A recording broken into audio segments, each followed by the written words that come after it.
The humid August evening hung heavy over Lincoln Community Center like a suffocating blanket. The sound of sneakers squeaking against polished hardwood echoed from within the building, punctuated by the rhythmic bounce of basketballs and the encouraging shouts of young voices. Outside in the parking lot, a black sedan sat under the amber glow of a street light, its occupant scrolling through emails on his phone. Commander Nathaniel Washington adjusted his rearview mirror and checked his watch. 7:30. The kids would be wrapping up practice soon, and he wanted to catch Keon before the teenager disappeared into the night. At 38, Nate carried himself with the quiet authority that came from years of military service and federal law enforcement. His broad shoulders filled out his simple navy polo shirt, and his close-cropped hair showed the first hints of silver at the temples. To anyone passing by, he looked like what he was pretending to be tonight, a concerned basketball coach checking on his players. The truth was far more complex. Nate Washington was the lead coordinator for the Joint Terrorism Task Force, a position that required him to blend into communities, gather intelligence, and track threats that most people never knew existed. Tonight, he was following up on a tip about potential gang recruitment happening near the community center. It was delicate work that required patience and discretion, qualities that had served him well throughout his 15-year career with the Bureau. His phone buzzed with a text message from his partner. "Any movement on the Henderson lead?" Nate typed back quickly, "Monitoring. We'll update in an hour." He slipped the phone into his pocket and stepped out of the sedan, breathing in the thick evening air. The community center was a beacon of hope in this neighborhood, offering kids an alternative to the streets. It was also, unfortunately, a prime location for those looking to exploit vulnerable youth. Nate walked toward the building's entrance, his trained eyes scanning the surroundings. A group of older teenagers lounged near the corner, their voices carrying across the parking lot. A couple sat on a bench sharing earbuds, lost in their own world. Everything appeared normal, but Nate had learned long ago that appearances could be deceiving. He was about to enter the building when the sharp wail of a police siren cut through the evening calm. Nate paused, watching as a patrol car pulled into the parking lot with unnecessary aggression, its tires screeching against the asphalt. The vehicle came to an abrupt stop near the entrance, and out stepped Officer Henry Cooper, a man whose reputation preceded him in ways that made Nate's jaw tighten. Cooper was everything that was wrong with modern policing: aggressive, prejudiced, and drunk on his own authority. He stood just under 6 feet tall with a stocky build that had gone soft around the middle. His pale complexion was flushed with the heat, and his small dark eyes swept the area with predatory interest. His uniform was pristine, every button and badge polished to perfection, but no amount of spit and polish could hide the ugly truth of what lay beneath. "Evening," Cooper called out, his voice carrying a false friendliness that didn't reach his eyes. He approached Nate with the swagger of a man who believed his badge gave him unlimited power. "You got business here?" Nate turned slowly, his movements deliberate and non-threatening. Years of training had taught him to read situations quickly, and he could sense the hostility radiating from Cooper like heat from a fire. "Just picking up one of my players," he replied calmly, his voice carrying the slight accent of his Louisiana upbringing. "Practice ends at 8. Cooper stopped a few feet away, his hand resting casually on his utility belt near his radio. His eyes narrowed as he studied Nate, taking in the expensive sedan, the neat appearance, the calm demeanor. It seemed to irritate him that he couldn't immediately categorize this man as a threat. "Your players? You work here?" "Volunteer coach," Nate replied, maintaining his steady tone. He could feel the situation shifting, the air growing thicker with tension. "Been helping out with the youth program for about 6 months now." "Volunteer coach," Cooper repeated, his voice dripping with skepticism. He walked closer, invading Nate's personal space in a move designed to intimidate. "Funny, I don't recognize you from the neighborhood. You live around here?" Nate felt his pulse quicken, but his expression remained neutral. This was exactly the kind of harassment he'd heard about but never experienced firsthand. I live across town. Like I said, I volunteer here. The kids need positive role models. Cooper's laugh was harsh and humorless. Positive role models, right. He circled around Nate like a predator, sizing up prey, his boots clicking against the concrete. Let me guess, you're here to make a difference in the community, save these kids from themselves. The condescension in Cooper's voice was unmistakable, and Nate felt his temperature rising. But he'd been in far more dangerous situations than this, and he knew that losing his temper would only escalate things. The kids here work hard. They deserve support. Support, Cooper said, stopping directly in front of Nate again. Or maybe you're here for other reasons. Maybe you're looking to recruit these kids for something else entirely. The accusation hung in the air like a toxic cloud. Nate's hands remained at his sides, but every muscle in his body had tensed. I'm sorry, what are you implying? Cooper's eyes glittered with malicious satisfaction. He'd found his angle, his excuse to push further. I'm implying that grown men who hang around youth centers after dark usually aren't there for basketball tips. You got any ID? Am I under arrest? Nate asked, his voice remaining steady despite the fury building in his chest. Not yet, Cooper replied with a smirk. But the night is young. ID. Now. Nate knew his rights, knew that he wasn't required to provide identification unless Cooper had reasonable suspicion of criminal activity. But he also knew that asserting those rights with a cop like Cooper would only make things worse. Slowly, deliberately, he reached into his back pocket and pulled out his wallet. Cooper snatched the leather billfold before Nate could hand it over, flipping it open with unnecessary force. His eyes scanned the federal identification card, and for a moment confusion flickered across his face. Then his expression hardened, and Nate realized with sinking certainty that showing his credentials had been a mistake. Well, well, Cooper said, his voice taking on a new edge. Federal Agent, Joint Terrorism Task Force. He looked up at Nate with undisguised hostility. Fancy, you people think you're better than local law enforcement, don't you? I think we're on the same team, Nate replied carefully. Cooper snorted. Same team, right. He held up the ID card, studying it with exaggerated interest. Says here you're Commander Washington, big important federal agent. So tell me, Commander, what's a big shot like you doing hanging around a community center in my neighborhood? The way Cooper said my neighborhood sent a chill down Nate's spine. The possessiveness, the territorial aggression, it all pointed to a man who saw this community as his personal domain to control and intimidate. Like I told you, I volunteer to coach basketball here. It's called community outreach. Community outreach, Cooper repeated mockingly. He stepped closer again, close enough that Nate could smell the coffee on his breath. Or maybe you're running some kind of federal surveillance operation. Maybe you think we local cops are too stupid to handle our own neighborhoods. Nate kept his voice level. Officer, I'm not sure what you're getting at, but I assure you that I'm here in a completely unofficial capacity. I donate my time to help these kids because I believe in giving back to the community. Giving back, Cooper said with another harsh laugh. That's rich. You feds are all the same. Think you can waltz into our neighborhoods, act like you belong, like you understand what we deal with every day. The sound of voices from inside the community center grew louder as practice began to wind down. Nate glanced toward the building, hoping that someone might come outside and witness what was happening. But the parking lot remained empty except for the two of them, isolated under the harsh streetlight like actors on a stage. You know what I think? Cooper continued, his voice dropping to a menacing whisper. I think you're lying. I think you're here for reasons you don't want to share.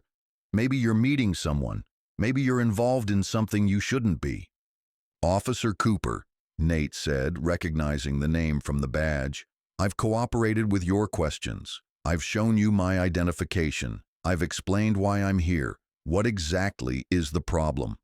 Cooper's face flushed red at the use of his name, as if Nate had committed some grave offense by reading his badge. The problem is that I don't believe you. The problem is that federal agents don't just hang out in community center parking lots unless they're working an angle. The problem is that you're lying to me. I'm not lying to you.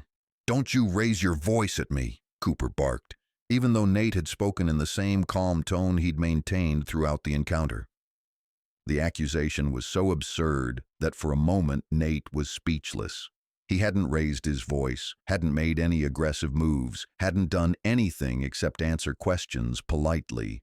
But he realized with growing alarm that Cooper was building a narrative, creating a justification for whatever he planned to do next. "Officer, I haven't raised my voice. I've been cooperative and respectful."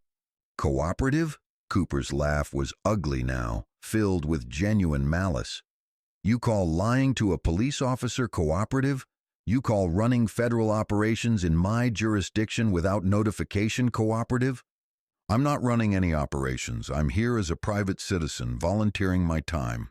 "Stop lying," Cooper shouted, his voice echoing across the parking lot. "I know what you people are like. Think you're above the law. Think your fancy federal badges make you untouchable." Nate felt the situation spiraling completely out of control. Cooper was working himself into a rage, creating a scenario where any response Nate gave would be twisted into evidence of guilt or aggression. It was a trap, carefully constructed and perfectly executed. "Officer, I think there's been a misunderstanding. Maybe we should call your supervisor." The suggestion seemed to push Cooper over the edge. His face contorted with fury, and his hand moved to his service weapon. "Don't tell me how to do my job. You think because you're federal that you can order me around?" "I'm not ordering you to do anything. I'm suggesting that we get someone else involved to help clear this up." "The only thing that needs clearing up," Cooper snarled, "is why a federal agent is conducting unauthorized surveillance in my neighborhood and lying about it." He keyed his radio with sharp, aggressive movements. "Dispatch, this is Unit 47. I need backup at Lincoln Community Center. I've got a suspicious federal agent who's being uncooperative." Nate closed his eyes briefly, knowing that the situation had just escalated beyond any hope of peaceful resolution. Cooper's radio call would bring more officers, and once backup arrived, the dynamic would shift entirely. It would become a matter of police solidarity versus an outsider, regardless of the facts. "Officer Cooper," Nate said, making one last attempt at de-escalation, "I understand you're doing your job, but I'm telling you the truth. I'm here as a volunteer coach, nothing more. You can verify that by calling the community center director, Jasmine Parker. She can confirm everything I've told you." Cooper ignored the suggestion completely. "Turn around and put your hands behind your back." "What's the charge?" "Obstruction of justice, interference with a police investigation, and whatever else I decide to add before we get to the station." Nate felt his heart rate spike. He was being arrested on completely fabricated charges by a racist cop who had decided from the moment he stepped out of his patrol car that Nate didn't belong in his neighborhood. The irony was almost overwhelming. A man whose job was to track down actual terrorists was being arrested by someone who represented a far more immediate threat to community safety. "Officer, I'm going to comply with your instructions, but I want it noted that I'm doing so under protest. These charges are completely unfounded." "Save it for the judge," Cooper snapped. "Turn around now, or I'll add resisting arrest to the list." Nate turned around slowly, his hands moving behind his back with deliberate care. He could hear Cooper approaching from behind, the officer's heavy breathing and muttered curses carrying clearly in the humid night air. The handcuffs were cold against his wrists, tightened with unnecessary force until they bit into his skin. "You have the right to remain silent," Cooper began, his voice dripping with satisfaction, "though I'm betting you won't be able to keep your mouth shut. Guys like you always think you're smarter than everyone else." As Cooper continued reading his rights, Nate stared across the parking lot at the community center, where lights still blazed and the sound of children's laughter drifted out into the night. In a few minutes, those kids would come outside expecting to see their coach, the man who had spent months earning their trust and trying to show them that there were alternatives to the violence and hopelessness that surrounded them. Instead, they would see him in handcuffs, being shoved into the back of a police car like a common criminal. They would learn a lesson that Nate had hoped to shield them from, that in America, being black and successful and federal agent meant nothing when faced with a racist cop having a bad day. Cooper's radio crackled to life. Unit 47, backup is en route, ETA 3 minutes. Copy that, Cooper responded, his voice filled with anticipation. He leaned close to Nate's ear, his breath hot and sour. Hope you enjoyed playing community hero, Fed boy. Time to find out how the real world works. The squad car's engine rumbled to life as Cooper prepared to transport his prisoner. In the distance, sirens wailed as backup units raced toward the scene, eager to support their brother officer in his confrontation with a suspicious federal agent. But Cooper had made one crucial miscalculation in his rush to humiliate and arrest Nate Washington. He assumed that a man volunteering at a community center was exactly what he appeared to be, a do-gooder trying to save the neighborhood kids. He had no idea that the man sitting handcuffed in his back seat was one of the most highly trained and connected federal agents in the country, a man whose phone contained the direct numbers of FBI directors, federal judges, and Justice Department officials. He didn't know that Nate Washington had spent his career tracking down some of the most dangerous criminals in America, or that his arrest would set in motion a chain of events that would expose years of corruption and abuse. Most importantly, Cooper didn't know that everything he had said and done in the parking lot had been recorded by the community center's security cameras that Nate had helped install as part of his volunteer work. As the patrol car pulled away from the community center, Cooper was already composing the report in his head, crafting the lies that would justify his actions. He was confident in his ability to spin the narrative, certain that his word would carry more weight than that of another uppity federal agent who thought he was above local law enforcement. But confidence born of privilege and prejudice had a way of crumbling when faced with the truth. And the truth, as Nate had learned long ago, always had a way of coming to light. 6 months earlier, Nate Washington had stood in the oak-paneled office of FBI Director Catherine Reynolds, staring out at the Washington, D.C. skyline while she outlined his new assignment. The Joint Terrorism Task Force was being restructured, she explained, with a greater emphasis on community integration and intelligence gathering.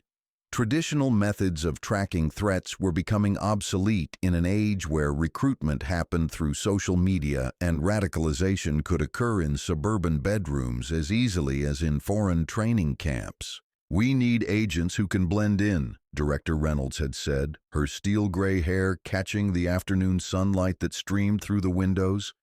"Agents who can become part of the community fabric without raising suspicion.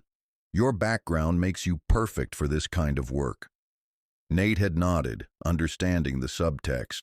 His background wasn't just his 15 years with the Bureau or his master's degree in criminology from Georgetown. It was his childhood in New Orleans' 9th Ward, his athletic scholarship to Louisiana State University, his ability to code switch between the boardrooms of federal buildings and the basketball courts of inner-city communities. "What kind of communities are we talking about?" he had asked. "Urban environments where traditional law enforcement has difficulty gaining trust. Places where federal agents are seen as outsiders at best, enemies at worst. We need someone who can bridge that gap." The assignment had appealed to Nate on multiple levels. After years of chasing terrorists through digital networks and international conspiracies, the idea of working directly with communities felt like a return to the reason he had joined the Bureau in the first place, to protect people. But it also felt like coming home in a way that his sterile office in the Hoover Building never could. The Lincoln Community Center had been his first assignment. Located in a neighborhood that straddled the line between working-class stability and urban decay, it served as a hub for youth programs, adult education, and community organizing. It was also, according to intelligence reports, a potential recruitment ground for various criminal organizations, including a group with suspected ties to domestic terrorism. Nate's cover was simple but effective. Nate Williams, a successful businessman looking to give back to the community through volunteer coaching. He had the credentials to support the story. He had played Division I basketball at LSU before an injury ended his athletic dreams and led him toward law enforcement.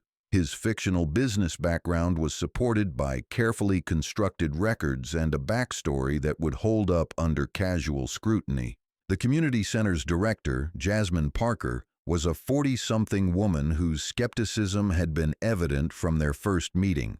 She sat behind a desk cluttered with grant applications and scheduling sheets, her natural hair pulled back in a practical bun, her dark eyes studying Nate with the wariness of someone who had seen too many well-meaning outsiders come and go. "So you want to volunteer to coach our basketball team?" she had said, not quite making it a question. "I do. I know you don't know me from Adam, but I grew up playing ball. Made it to college on a scholarship before I got hurt. I've got time on my hands and I'd like to put it to good use." Jasmine had leaned back in her chair, her fingers drumming against the desk. "You know, Mr. Williams, we get a lot of volunteers who show up with good intentions. They want to save the neighborhood kids, be the hero in their own little movie. Most of them are gone within a month when they realize these kids come with real problems that can't be solved with a few inspirational speeches." "I'm not looking to save anyone," Nate had replied honestly. "I'm looking to help kids who want to work hard get a little better at something they love. If that makes me useful to you, great. If not, I'll find somewhere else to volunteer."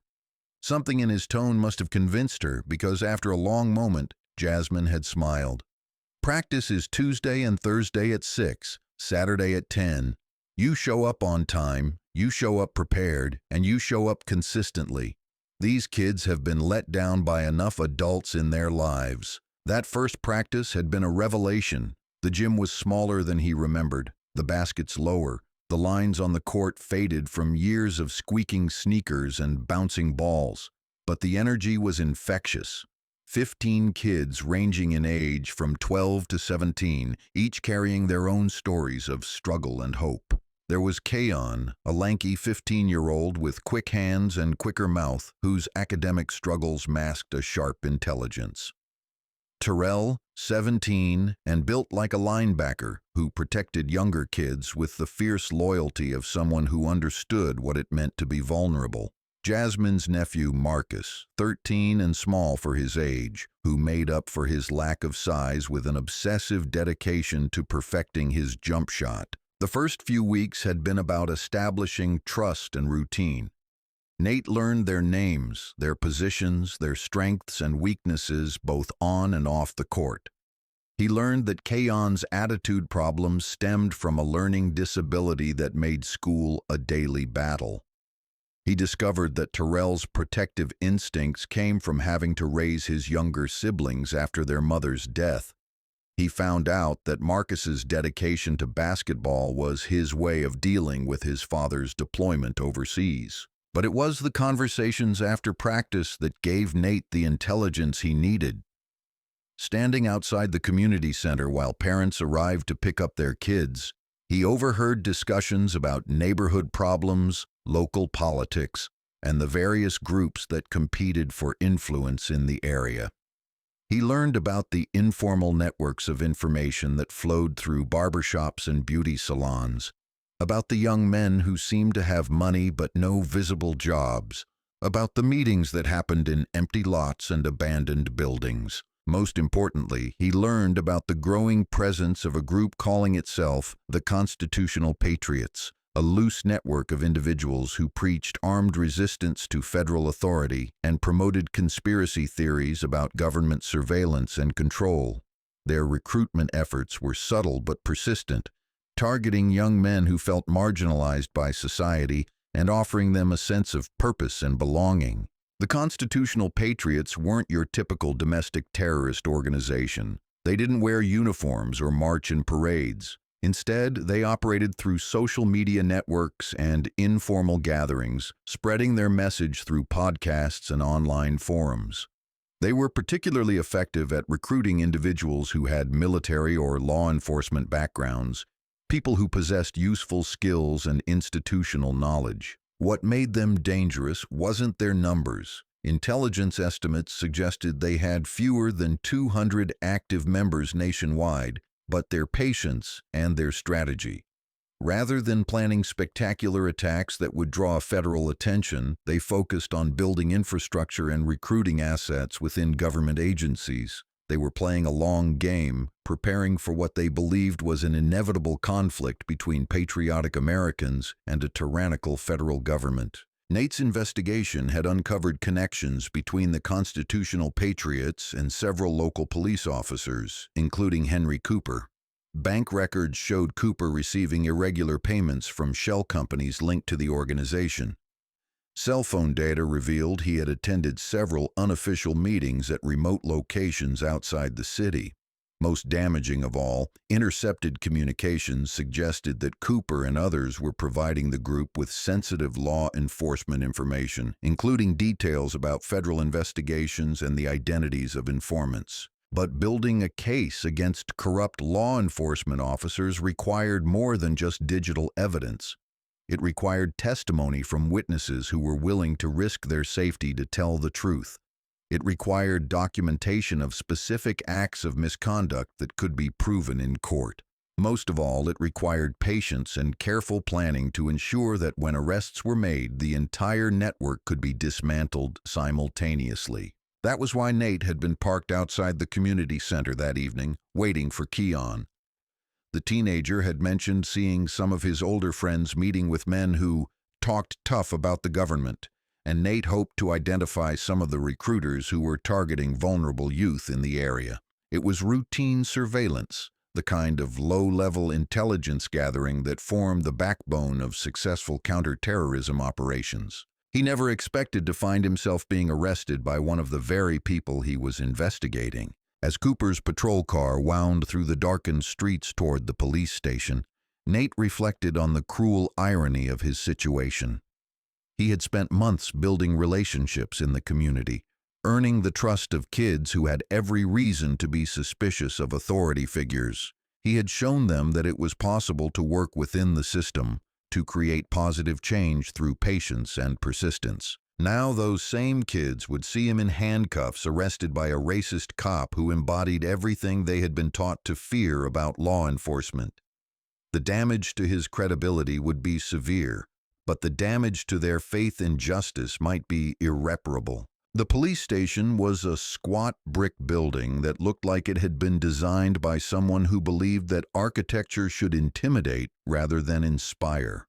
Harsh fluorescent lights cast everything in a sickly yellow glow, and the air smelled of stale coffee and industrial disinfectant. Cooper dragged Nate through the booking process with obvious relish, making sure that every officer in the building got a good look at the federal agent who had been brought low. "What do we have here, Cooper?" asked Sergeant Davis, a heavy-set man with graying hair and suspicious eyes. "Federal agent conducting unauthorized surveillance in our jurisdiction," Cooper replied, his chest puffed out with pride. "Claims he's a volunteer basketball coach, but his story doesn't add up. Figured we should hold him until we can sort out what he's really up to." Nate remained silent during the exchange, knowing that anything he said would be used against him later. But he was already planning his next moves, thinking about the phone calls that would need to be made and the evidence that would need to be preserved. Cooper thought he had won a victory by arresting a troublesome federal agent, but he had actually made the biggest mistake of his career.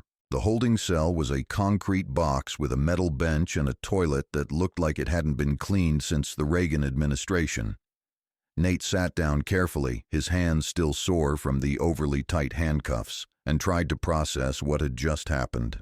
In 24 hours, his carefully constructed cover would be blown, his investigation would be compromised, and his ability to work in the community would be destroyed. But as he sat in that cell, listening to the distant sounds of the police station, Nate realized that Cooper's arrest might actually serve his investigation better than months of surveillance. By targeting him so blatantly and for such obviously false reasons, Cooper had exposed himself in a way that would be difficult to explain or defend. The arrest would generate paperwork, witness statements, and official records that could be used as evidence of corruption and abuse of power. More importantly, it would provide the Justice Department with grounds for a comprehensive investigation of the entire police department, including Cooper's connections to the constitutional patriots. Sometimes, Nate reflected, the best way to catch a criminal was to let them commit their crimes in broad daylight. His phone call came after what felt like hours, but was probably only 90 minutes. The desk sergeant, a tired-looking woman with short gray hair, led him to a payphone in a hallway that reeked of vomit and despair. "One call," she said, her voice carrying the boredom of someone who had delivered this line thousands of times. Nate dialed from memory, knowing that the number would be answered on the second ring regardless of the time. The voice that answered was crisp and professional, betraying no hint of sleep despite the late hour. "Deputy Director Morrison." "Sir, it's Washington. I've got a situation." There was a brief pause as Morrison processed the call. David Morrison was the Deputy Director for Counterterrorism, a career federal agent who had worked his way up from field offices in Detroit and Chicago. He was also one of the few people in Washington who knew the full scope of Nate's current investigation. "Where are you?" "Lincoln City Police Department, holding cell. I've been arrested by Officer Henry Cooper on charges of obstruction and interference." Another pause, longer this time. "Cooper, the one from your reports?" "The same." "Jesus Christ, Washington, what the hell happened?" Nate quickly outlined the evening's events, from his surveillance at the community center through his arrest and booking. He kept his voice low and his words careful, aware that police stations were not secure environments for sensitive conversations. "This is actually good news," Morrison said when Nate finished his account. "Good news? I'm sitting in a jail cell, sir." "You're sitting in a jail cell because a corrupt cop panicked and made a stupid mistake. This gives us everything we need to move forward with the larger investigation. How quickly can you be released?" "Cooper's trying to hold me overnight, but he doesn't have grounds. The charges are completely fabricated, and he knows it. I'll have Justice Department lawyers there within 2 hours. They'll have you out and filing civil rights violations before Cooper finishes his paperwork.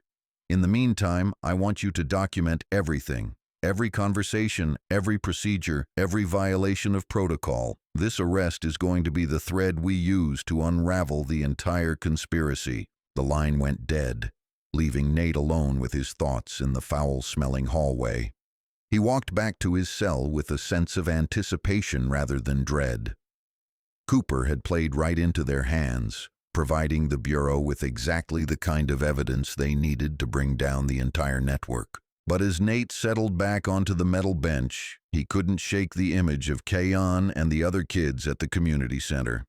They would wake up tomorrow to news that their coach had been arrested, that another adult they had trusted had been revealed as someone other than what he appeared to be. The investigation would ultimately make their community safer by removing corrupt officers and domestic terrorists, but the immediate damage to their faith in authority figures would be severe. That was the cost of this kind of work, Nate reflected. Sometimes protecting people required lying to them, and sometimes seeking justice meant causing pain to the very people you were trying to help. It was a calculation he had made many times throughout his career, but it never got easier. Outside the holding cell, the police station continued its nighttime routine. Officers finished their paperwork, dispatchers handled emergency calls, and somewhere in the building, Henry Cooper was probably celebrating his arrest of a troublesome federal agent, unaware that he had just signed his own professional death warrant. The truth, as Nate had learned long ago, always had a way of coming to light, and sometimes it came with a badge and a federal warrant. The federal courthouse in downtown Seattle rose like a monument to justice against the gray Pacific Northwest sky, its limestone facade weathered by decades of rain but still imposing in its grandeur. Inside, United States District Judge Robert Whitman reviewed the emergency motion that had landed on his desk at 6:30 in the morning, his weathered face creased with concentration as he read through the affidavits and supporting documents. Judge Whitman had served on the federal bench for nearly 20 years, appointed by a Democratic president but confirmed with bipartisan support due to his reputation for fairness and his deep understanding of constitutional law. He had presided over high-profile terrorism cases, complex white-collar prosecutions, and sensitive civil rights matters. But the case file in front of him was unlike anything he had seen in his judicial career. The lead attorney representing Nate Washington was Isaiah Thompson, a rising star in the Justice Department's Civil Rights Division who had built his reputation prosecuting police misconduct cases across the country. At 32, Isaiah carried himself with the quiet confidence that came from never having lost a case involving law enforcement corruption. His dark skin and expensive suits often surprised people who expected federal prosecutors to look different, but his track record spoke louder than their preconceptions. "Your Honor," Isaiah said, standing at the podium in the courthouse's ceremonial courtroom, "we are here this morning seeking the immediate release of Commander Nate Washington, a federal agent who was unlawfully arrested and held without probable cause by Officer Henry Cooper of the Lincoln City Police Department." Judge Whitman looked over his reading glasses at the handful of people scattered throughout the courtroom. The early hour meant that no media had arrived yet, but Isaiah knew that would change quickly once word of the arrest spread. Federal agents being arrested by local police was the kind of story that captured headlines and sparked investigations. "Mr. Thompson," the judge said, his voice carrying the authority of his position, "I've reviewed your emergency filing. These are serious allegations against Officer Cooper: unlawful arrest, violation of civil rights, conspiracy to interfere with a federal investigation. Are you prepared to prove these charges?" "We are, Your Honor, and I would add that this arrest appears to be part of a larger pattern of misconduct by Officer Cooper and potentially other members of the Lincoln City Police Department." At the defendant's table, the city's attorney, Lisa Harper, shuffled nervously through her files. She was a career civil litigator who usually handled slip-and-fall cases and zoning disputes, not federal civil rights violations involving police officers. The early morning call from the city manager had thrown her into a legal minefield she was unprepared to navigate. "Your Honor," Harper said, rising shakily to her feet, "Officer Cooper was acting within his discretionary authority to investigate suspicious activity. The arrest was lawful and followed proper procedures." Judge Whitman raised an eyebrow. "Ms. Harper, have you reviewed the security footage from the community center parking lot?" Harper's face went pale. "Security footage?" Isaiah stood with barely concealed satisfaction. "Your Honor, as outlined in our motion, the entire incident was recorded by security cameras installed at the Lincoln Community Center. The footage clearly shows that Commander Washington was cooperative throughout the encounter and that Officer Cooper escalated the situation without justification. "I would like to review this footage," Judge Whitman said. "Bailiff, please prepare the courtroom's video system." As the technical preparations were made, Isaiah reflected on how quickly the case was moving. 12 hours ago, Nate Washington had been sitting in a holding cell, arrested on trumped-up charges by a racist cop with a badge and a grudge. Now they were in federal court with security footage that would expose Cooper's lies and potentially bring down an entire network of corruption. The footage began playing on the courtroom's large screen, and even from the elevated angle of the security camera, the encounter was damning. Cooper's aggressive approach, his invasive questioning, his obvious racial profiling, all captured in high definition with crystal-clear audio. The courtroom fell silent as Cooper's voice echoed through the speakers. "You people think you're better than local law enforcement, don't you?" The racial undertones were unmistakable, the hostility palpable even through the grainy security footage. Judge Whitman watched with growing disgust as Cooper fabricated justifications for the arrest, his body language aggressive and confrontational, while Nate remained calm and cooperative throughout the encounter.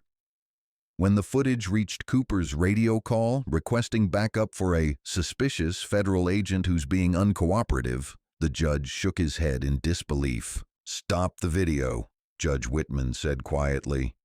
The courtroom fell silent as he removed his glasses and rubbed his eyes. When he looked up, his expression was thunderous. "Ms. Harper, I want to be very clear about something.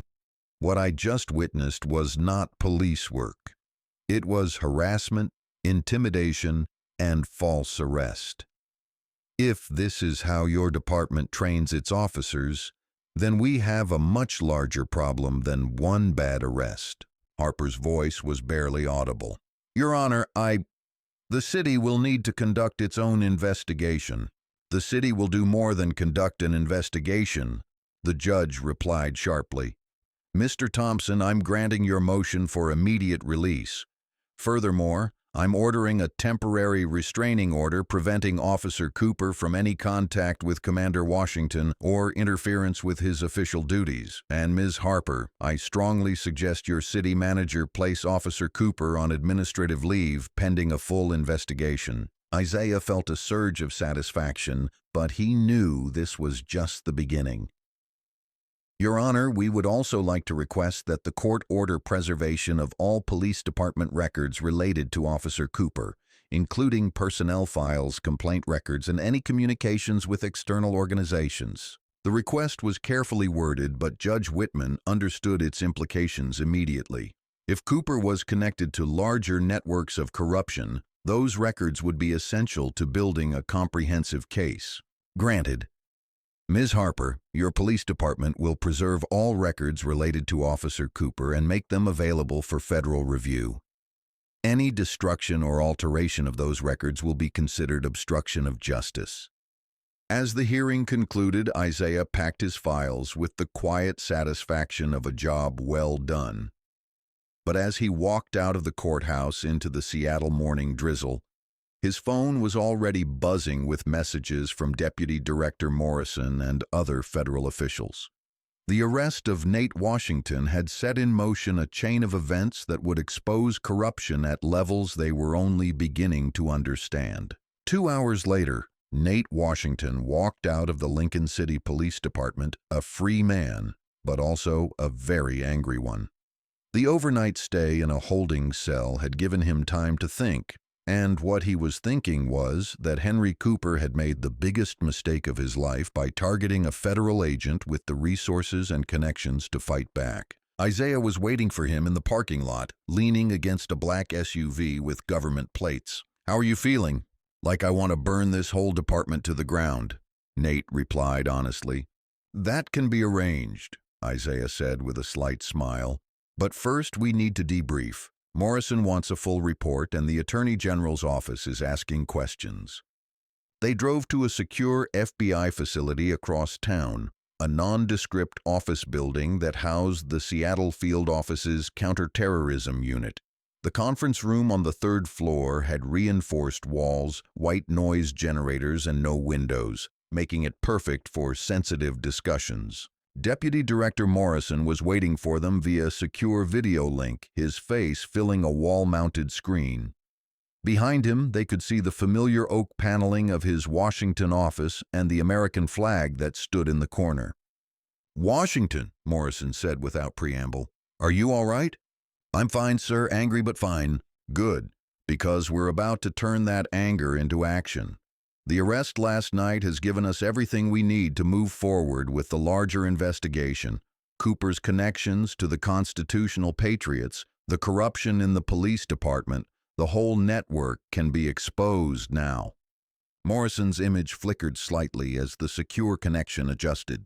"Thompson, what's our legal position?" Isaiah consulted his notes. "Strong. The security footage gives us clear evidence of civil rights violations, false arrest, and abuse of power. Judge Whitman has ordered preservation of all police department records, which means we'll have access to Cooper's personnel file, complaint history, and any communications that might show his connections to extremist groups." "Time frame?" "I can have federal charges filed within 48 hours. Civil rights violations under Section 1983, conspiracy, deprivation of rights under color of law. Cooper's looking at serious federal prison time." Morrison nodded approvingly. "Washington, what about your cover? Can the investigation continue?" Nate considered the question carefully. His arrest had blown his identity as a simple volunteer coach, but it might also provide opportunities that hadn't existed before. The community knows I'm federal law enforcement now, but that might actually help. Some people who were afraid to talk to a coach might be willing to talk to an FBI agent, especially if they see Cooper being held accountable. The kids at the community center? That's going to be complicated, Nate admitted. They trusted me as Coach Williams.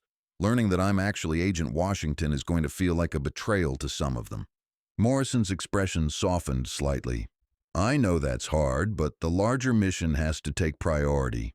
Those kids will be safer when we remove the corrupt officers and the domestic terrorists who are targeting their community. The meeting continued for another hour as they planned the next phase of the investigation. Federal prosecutors would file charges against Cooper while continuing to build cases against his co-conspirators. The Justice Department would launch a comprehensive investigation of the Lincoln City Police Department, looking for patterns of misconduct and corruption. Most importantly, they would use Cooper's arrest as leverage to flip him into cooperating against the constitutional patriots' leadership. But as Nate drove home through the familiar streets of Lincoln City, he couldn't stop thinking about the kids he had coached for 6 months. Keon with his quick smile and quicker temper. Terrell with his protective instincts and hidden vulnerabilities. Marcus with his quiet determination to perfect his jump shot despite being smaller than his teammates. They would have heard about his arrest by now. In a community where bad news traveled fast and trust was a precious commodity, the revelation that their coach was actually an undercover federal agent would spread like wildfire. Some would understand that he was trying to help. Others would feel betrayed, used, and manipulated by another adult who hadn't been honest with them. His phone rang as he pulled into his driveway. The caller ID showed Jasmine Parker's name, and Nate hesitated before answering. The conversation he was about to have would determine whether he could salvage any of the relationships he had built over the past 6 months. Jasmine, don't you Jasmine me, Nate Washington or Williams or whoever the hell you really are? Her voice was tight with anger and hurt. I trusted you. These kids trusted you, and you lied to us for 6 months. I know how this looks. How this looks? How this looks is like every other time some government agency decides our community needs saving without bothering to tell us about it. How this looks is like we're not worthy of the truth. Nate closed his eyes, feeling the weight of her disappointment. You're right, I should have been honest with you from the beginning, but I was trying to protect an ongoing investigation. An investigation into what? Into us? Into the kids? Into the people who are trying to recruit your kids. Into the cops who are supposed to protect your community but are working with domestic terrorists instead. There was a long silence on the other end of the line. When Jasmine spoke again, her voice was quieter but no less angry. Henry Cooper, among others. Jasmine, everything I did as a coach was real. My concern for those kids, my commitment to the program, my belief in what you're doing at the center, that wasn't part of any cover story. Another silence. The kids are asking questions. They saw the news about your arrest, and they want to know if you're coming to practice Thursday. What did you tell them? I told them I didn't know, because I don't know who you are anymore. The line went dead, leaving Nate alone in his car with the weight of 6 months of relationships built on necessary lies. He understood Jasmine's anger, shared her frustration with a system that too often treated communities as subjects to be studied rather than partners to be trusted. But he also knew that the investigation he had been conducting would ultimately make those kids safer. Cooper and officers like him were the real threat to community safety, not federal agents working to expose corruption. The constitutional patriots were actively recruiting vulnerable young men, offering them purpose and belonging in exchange for hatred and violence. The challenge now would be proving to Jasmine and the kids that his methods, however deceptive, had been necessary to protect them from dangers they didn't even know existed. That evening, Nate sat in his living room reviewing case files and planning his next moves. The arrest had accelerated everything. forcing the investigation into the open before they had gathered all the evidence they needed. But sometimes investigations had their own momentum, creating opportunities that careful planning could never achieve. His secure phone buzzed with a text message from Isaiah. Cooper's attorney wants to make a deal. He knows about the security footage and the federal charges. Meeting tomorrow at 10 a.m. Nate smiled grimly. Cooper was about to learn that targeting a federal agent carried consequences that extended far beyond a single false arrest. The corrupt cop who had thought he was untouchable was about to discover just how exposed he really was. But first, Nate had to decide whether he was going to Thursday night practice at the Lincoln Community Center.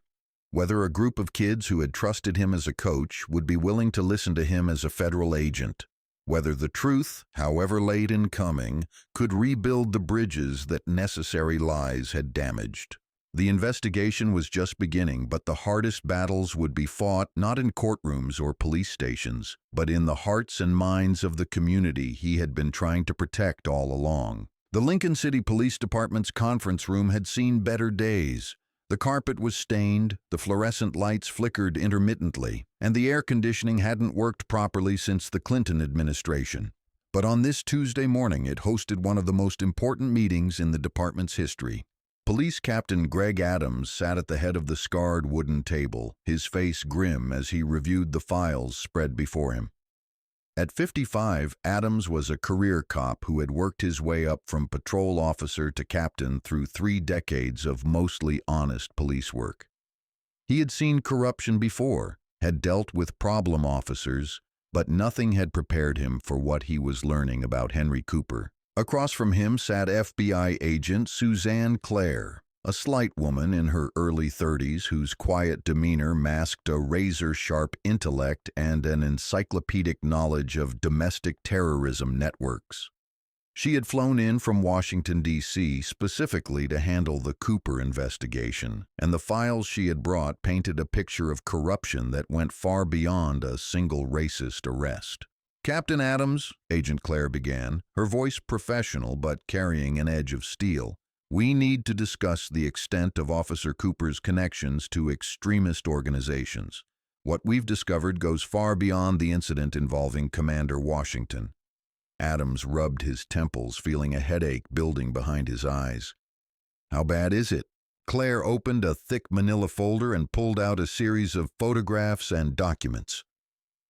Over the past 18 months, Officer Cooper has attended at least 6 meetings of the Constitutional Patriots, a domestic terrorist organization that advocates armed resistance to federal authority. He's received payments totaling nearly $30,000 from shell companies linked to the group, and most concerning of all, he's provided them with classified law enforcement information, including the identities of federal informants. The silence that followed was deafening. Adams stared at the evidence spread across the table, photographs of Cooper at clandestine meetings, bank records showing suspicious deposits, transcripts of intercepted communications that left no doubt about his involvement with dangerous extremists. "Jesus Christ," Adams whispered. "How did we miss this?" "Because you weren't looking for it," Clare replied, not unkindly. "Domestic terrorism has evolved. It's not just angry young men with manifestos anymore.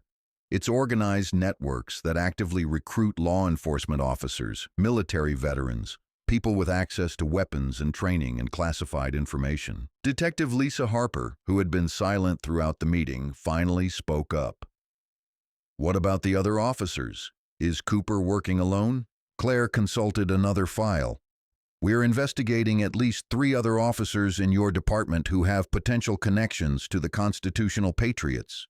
Detective James Sullivan has attended recruitment events. Officer Kevin Brooks has made significant cash deposits that don't match his salary. Sergeant Mike Torres has been in communication with known extremists through encrypted messaging apps." Adams felt his world collapsing around him. 4 officers, possibly more, compromised by domestic terrorists. It was a nightmare scenario that would destroy public trust in the department and potentially put every cop in Lincoln City at risk. "What do you need from us?" he asked quietly. Full cooperation. We need access to all personnel files, communication records, financial documents. We need to interview every officer who's worked closely with Cooper, and we need to do it quickly before the network has a chance to destroy evidence or disappear. The investigation that followed was swift and merciless. FBI agents descended on the Lincoln City Police Department like an occupying army, armed with federal warrants and unlimited authority to examine every aspect of the department's operations. They interviewed officers, reviewed case files, analyzed communication patterns, and followed financial trails that led to shocking discoveries. Cooper's connections to the constitutional patriots were just the beginning. The investigation revealed that the extremist organization had been systematically infiltrating law enforcement agencies across the Pacific Northwest, recruiting officers who could provide intelligence about federal investigations and potential government crackdowns on their activities. The scope of the conspiracy was staggering. Cooper and his co-conspirators had provided the constitutional patriots with advance warning about federal raids, allowing suspects to escape capture. They had shared intelligence about counterterrorism investigations, compromising ongoing operations and putting federal agents at risk. Most damaging of all, they had identified federal informants and undercover agents, information that had led to threats and intimidation campaigns against people risking their lives to help law enforcement. But as the federal investigation gathered momentum, Nate Washington faced a more personal challenge: rebuilding trust with the community he had been trying to protect. Thursday evening arrived gray and drizzling. Typical Pacific Northwest weather that matched Nate's mood as he parked outside the Lincoln Community Center. Through the windows, he could see lights blazing in the gymnasium and hear the familiar sounds of basketballs bouncing and sneakers squeaking against polished floors. For 6 months, Thursday evenings had been the highlight of his week. 2 hours of pure basketball, watching kids improve their skills and build confidence, seeing them learn to work as a team and support each other through victories and defeats. Now he sat in his car, unsure whether he would even be welcome inside the building. Jasmine Parker was waiting for him in the lobby, her arms crossed and her expression unreadable. She wore a simple blue dress and white sneakers, her natural hair pulled back in the same practical style she had worn during their first meeting 6 months earlier. "Nate," she said simply. "Jasmine, thank you for letting me come." She studied his face for a long moment, taking in the stress lines around his eyes and the tension in his shoulders. "The kids have questions. They deserve answers." "I know they do. I'm ready to give them." The gymnasium fell silent as Nate entered. 15 pairs of eyes turned toward him, 15 young faces showing a mixture of confusion, hurt, and curiosity. These were the kids he had coached, mentored, and grown to care about over the past 6 months. Now they were looking at him like he was a stranger. Keon was the first to speak, his voice carrying the defiant edge that Nate had worked so hard to soften. "So you're really FBI? Like, for real FBI?" "I am," Nate replied honestly. "I'm a federal agent with the Joint Terrorism Task Force. I've been working undercover to investigate threats to this community." "Threats like what?" asked Terrell, his protective instincts clearly activated. "Threats like corrupt police officers who are working with domestic terrorists. Threats like extremist groups that want to recruit young men from this neighborhood to join their cause." The questions came fast and hard after that. Why had he lied to them? How long had he been investigating? Were they in danger? Had he been spying on them? Nate answered each question as honestly as he could, explaining the nature of his investigation while being careful not to reveal classified information. He told them about the constitutional patriots, about their recruitment efforts in urban communities, about their connections to corrupt law enforcement officers like Henry Cooper. "Officer Cooper arrested you because he knew who you really were?" asked Marcus, Jasmine's nephew, his young voice full of indignation. "Officer Cooper arrested me because he's a racist who thought he could intimidate a federal agent without consequences. He was wrong." The admission hung in the air, raw and honest. Nate had decided that these kids deserved the truth, even if it was uncomfortable.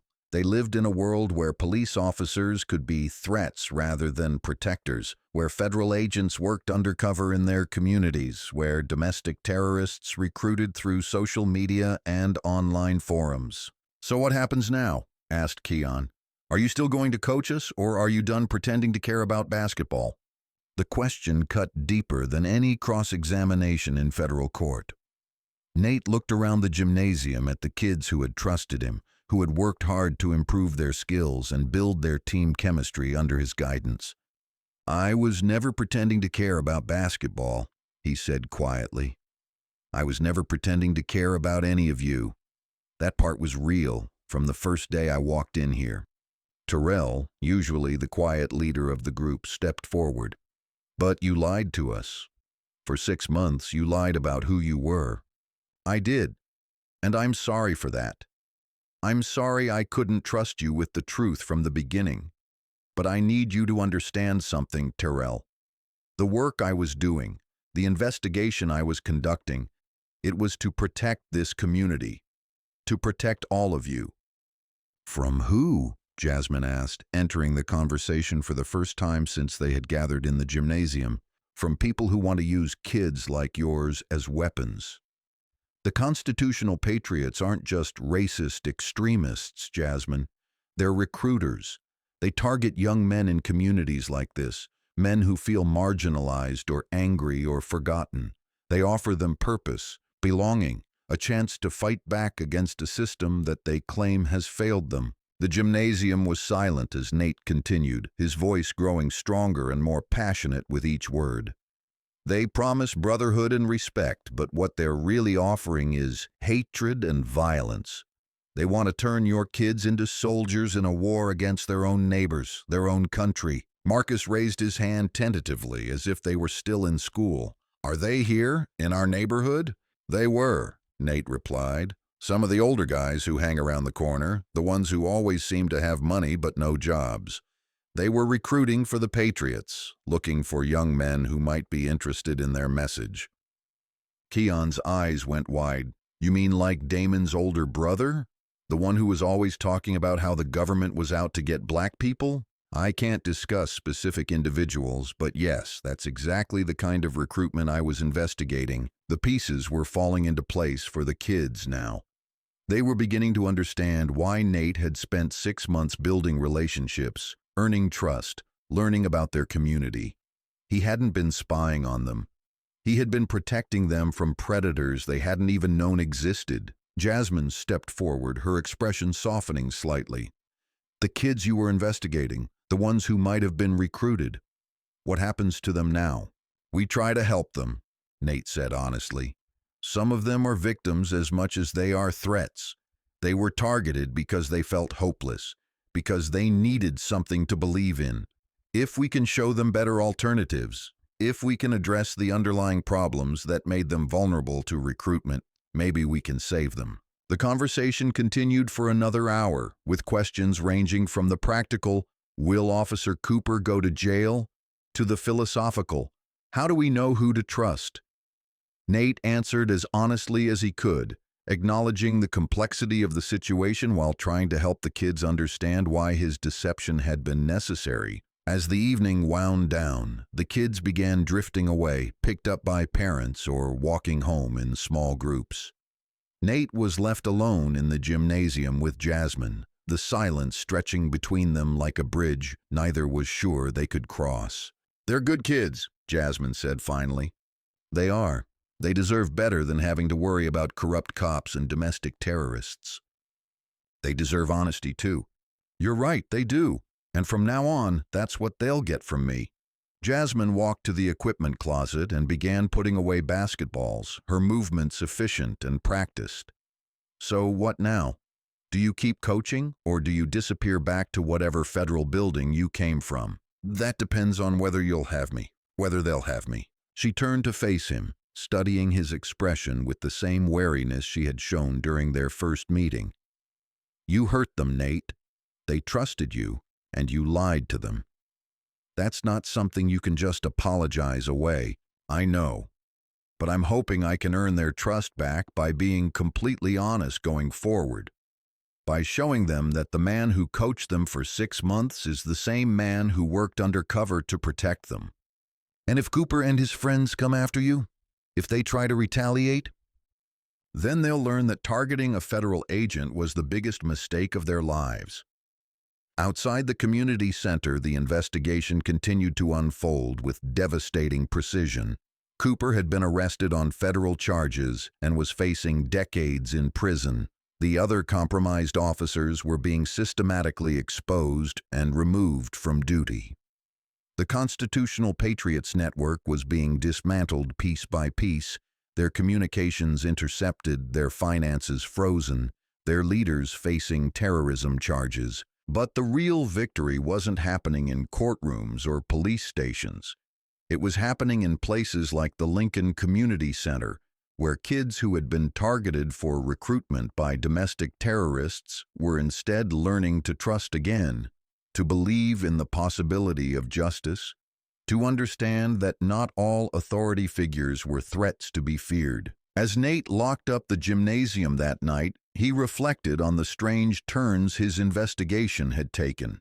He had come to Lincoln City to track domestic terrorists and had ended up being arrested by one of their collaborators. He had lied to kids in order to protect them, then had to earn their forgiveness by telling them truths that were sometimes harder to bear than the lies. But the work continued. Cooper was facing justice. The Constitutional Patriots were being destroyed, and a community that had been under attack was finally being protected. It wasn't the way Nate had planned for things to unfold, but sometimes the most important victories came from the most unexpected battles. The truth, as he had learned over and over again throughout his career, always had a way of coming to light, and sometimes it came with a federal badge and an arrest warrant. The federal courthouse in Seattle buzzed with activity as reporters, community activists, and law enforcement officials gathered for what many were calling the trial of the decade. 3 months had passed since Nate Washington's arrest, 3 months during which federal investigators had methodically dismantled one of the most extensive domestic terrorism networks in Pacific Northwest history. The case had grown far beyond Henry Cooper's false arrest of a federal agent. What began as a single incident of police misconduct had exploded into a comprehensive investigation of the Constitutional Patriots organization, revealing connections to law enforcement agencies across 3 states and uncovering plots to assassinate federal judges, bomb government buildings, and incite a race war through targeted violence. U.S. Attorney General Rebecca Martinez had personally taken charge of the prosecution, assigning her most experienced domestic terrorism prosecutor to lead the case. The message was clear. The federal government would not tolerate law enforcement officers who betrayed their oath to serve white supremacist organizations. Inside the courthouse's main trial room, the atmosphere was electric with tension. The gallery was packed with spectators representing every faction involved in the case. Federal agents sat alongside community activists. Police officers who had remained loyal to their oath sat across the aisle from family members of Constitutional Patriots defendants.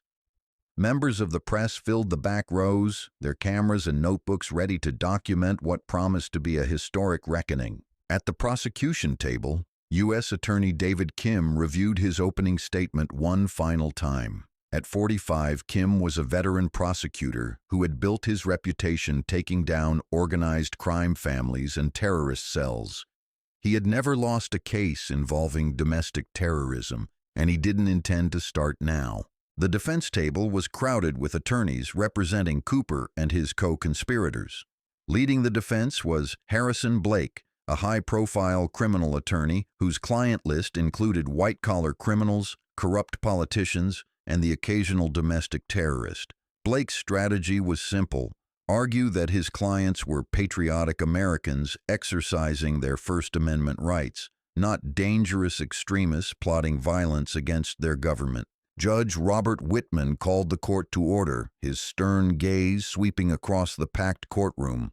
The same judge who had ordered Cooper's release from custody 3 months earlier would now preside over his trial for domestic terrorism, civil rights violations, and conspiracy to commit violence against federal officials. Ladies and gentlemen of the jury, Prosecutor Kim began, rising from his seat with practiced confidence. Over the next several weeks, you will hear evidence of a conspiracy so extensive and so dangerous that it threatened the very foundations of our democratic society. He walked toward the jury box, his voice carrying clearly through the silent courtroom. You will learn how police officers sworn to protect and serve instead chose to serve the interests of domestic terrorists. You will discover how men entrusted with badges and guns used their authority to intimidate, harass, and endanger the very citizens they were supposed to protect. Kim gestured toward the defense table where Cooper sat stiffly, his face pale and his hands clasped tightly in front of him. The defendant, Henry Cooper, was not simply a bad cop who made a mistake. He was a willing participant in a domestic terrorism network that sought to undermine federal law enforcement, intimidate minority communities, and ultimately provoke armed conflict between patriotic Americans and their own government. The prosecutor's opening statement lasted nearly an hour, laying out a comprehensive case that connected Cooper's arrest of Nate Washington to a broader pattern of constitutional patriots' infiltration into law enforcement agencies.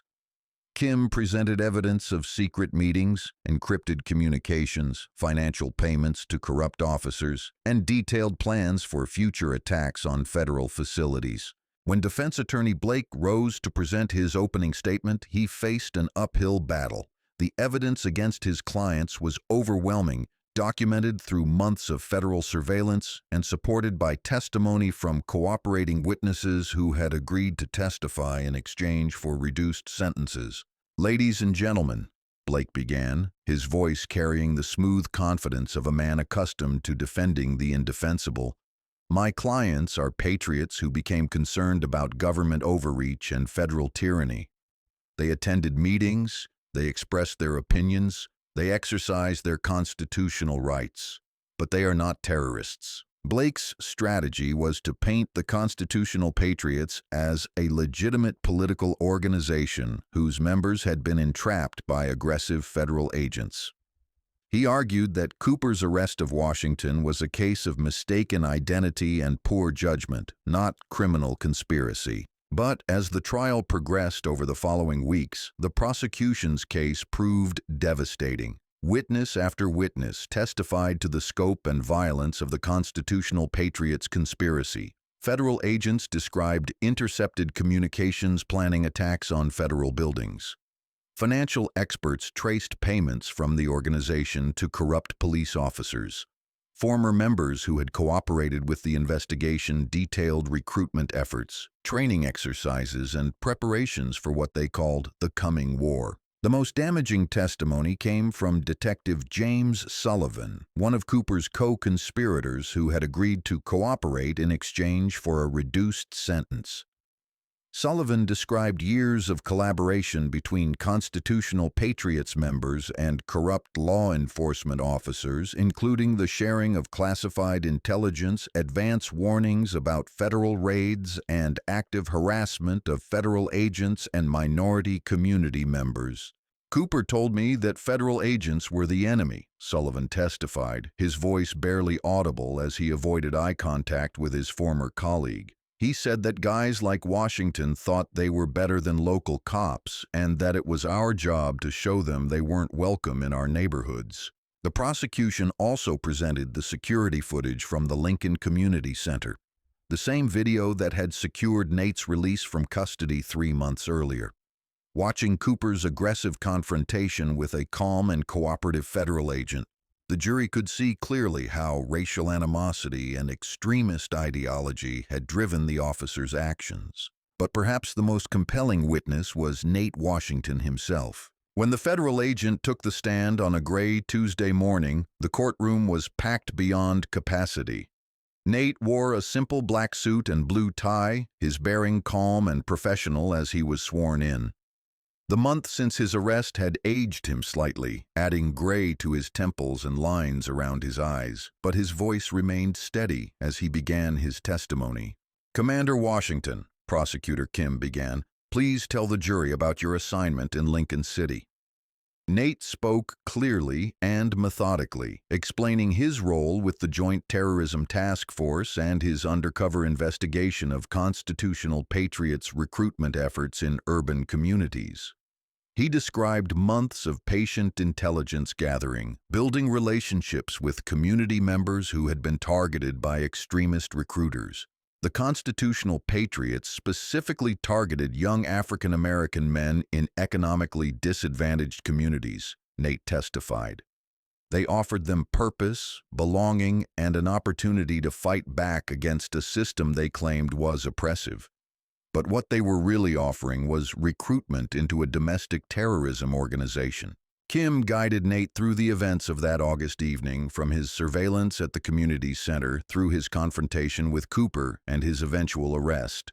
The federal agent's testimony was precise and professional, but underneath his calm exterior, the jury could sense his controlled anger at the injustice he had experienced. Commander Washington, during your encounter with Officer Cooper, did you resist arrest or threaten him in any way? Absolutely not. I remained calm and cooperative throughout the encounter, even as Officer Cooper became increasingly aggressive and confrontational.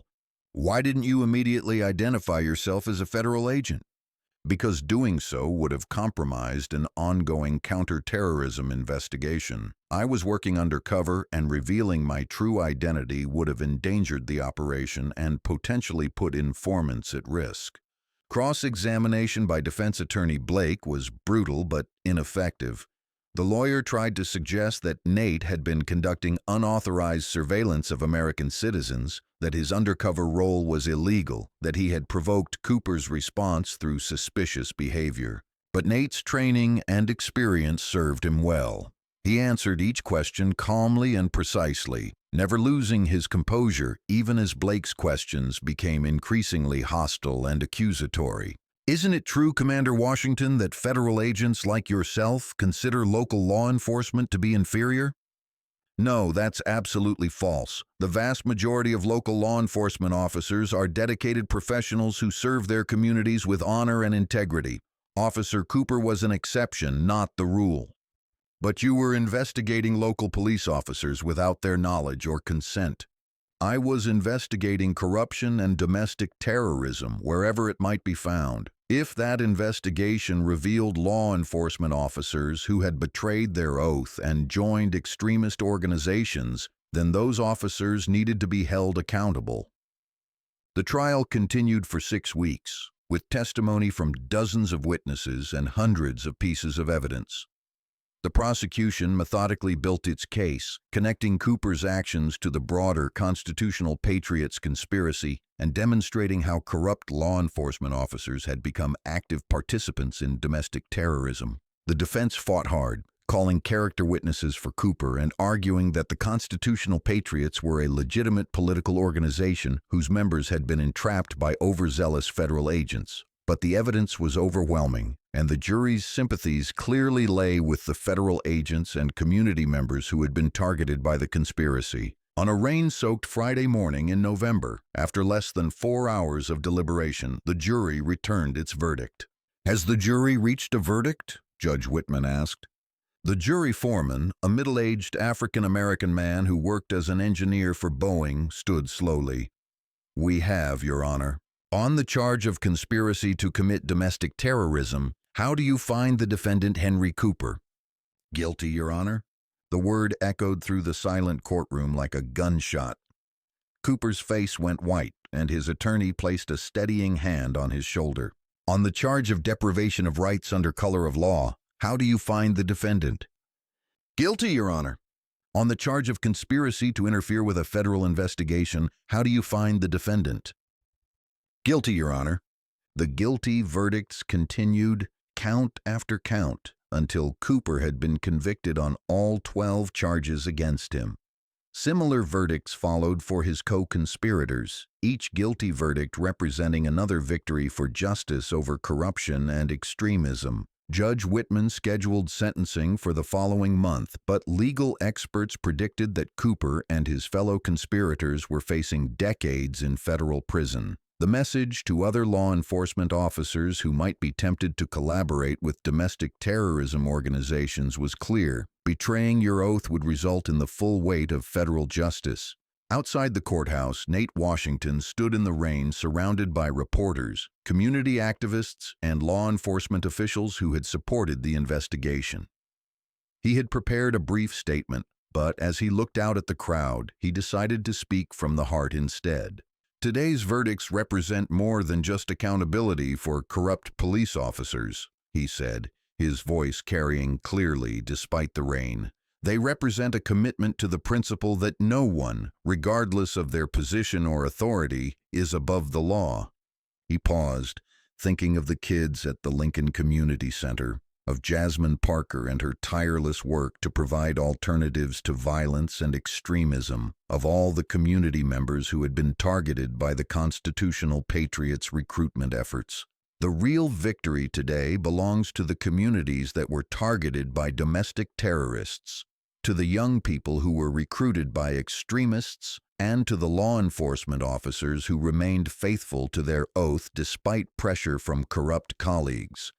A reporter shouted a question about his plans for the future, whether he would continue working undercover in urban communities. "My work continues," Nate replied simply. "As long as there are threats to American communities, as long as there are extremists who want to divide us by race and ideology, as long as there are people who need protection from those who would exploit and harm them, that work will continue." As the crowd dispersed and the rain continued to fall, Nate walked back to his car with a sense of completion. The investigation that had begun 18 months earlier with intelligence about extremist recruitment was finally over.